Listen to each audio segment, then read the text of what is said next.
ஸ்கின்ல உள்ள டேனிங் எல்லாம் ரிமூவ் ஆகி என்னோட ஸ்கின் வந்து பிரைட்டாக ஏதாவது மூலிகை இருக்கா மேடம் அப்படின்னு கேட்டிருக்காங்க.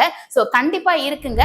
அழகு தரும் மூலிகை செக்மெண்ட்ல இன்னைக்கு நம்ம ஸ்கின் பிரைட்னிங்கான மூலிகை தான் பார்க்க போறோம். ஸோ பல நூறு வருஷங்களா ஆயுர்வேதத்துல ஸ்கின்னை பிரைட்னிங் பண்ண ஒரே ஒரு மூலிகை தாங்க இருக்கு. அது வந்து மஞ்சிஷ்டா. ஆக்சுவலி பாத்தீங்கன்னா இந்த மஞ்சிஷ்டாவை நம்ம ஸ்கின்னுக்கு அப்ளை பண்ணிட்டே வர்றப்போ இதோட ப்ராப்பர்ட்டினால நம்மளோட மெலனின் ப்ரொடக்ஷன் வந்து நல்ல டிக்ரீஸ் ஆகுது.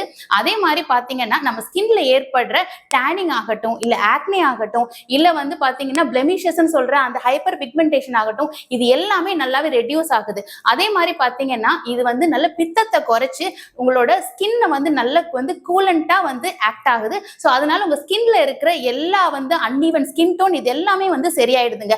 அதே மாதிரி இது ஒரு நல்ல ஒரு ஆன்டி ஏஜிங் மூலிகைன்னே சொல்லலாம். அதனால வந்து உங்களோட ஸ்கின்னுக்கு ஒரு ஆன்டி ஆக்சிடென்ட் ப்ராப்பர்ட்டியுமே இது கொடுக்குது. ஸோ உங்களோட ஸ்கின் வந்து ரேடியண்டா பிரைட்டா இருக்கணும் அப்படின்னு நீங்க வந்து நேச்சுரலா ஃபீல் பண்ணீங்க அப்படின்னா உங்களோட ஸ்கின் கேர் ரொட்டீன்ல நீங்க ஆட் பண்ண வேண்டிய மூலிகை வந்து மஞ்சிஷ்டா. ஸோ இந்த மஞ்சிஷ்டா எப்படி யூஸ் பண்ணலாம் அப்படின்னா மஞ்சிஷ்டா பவுடரோட எய்தர் நீங்க வந்து கர்டு இல்லைன்னா வந்து நார்மல் வாட்டர் இல்ல ரோஸ் வாட்டர் இது எல்லாமே மிக்ஸ் பண்ணி உங்க ஸ்கின்ல அப்ளை பண்ணிட்டு ஒரு வீக்லி த்ரைஸ் இதை யூஸ் பண்ணிக்கிட்டே வர்றப்போ கண்டிப்பா வந்து ஒரு நல்ல ஒரு பெனிஃபிட்ஸ் உங்க ஸ்கின்னுக்கு கிடைக்கும். ஸோ நெக்ஸ்ட் செக்மெண்ட்ல இன்னொரு மூலிகையோட சந்திப்போம். நன்றி.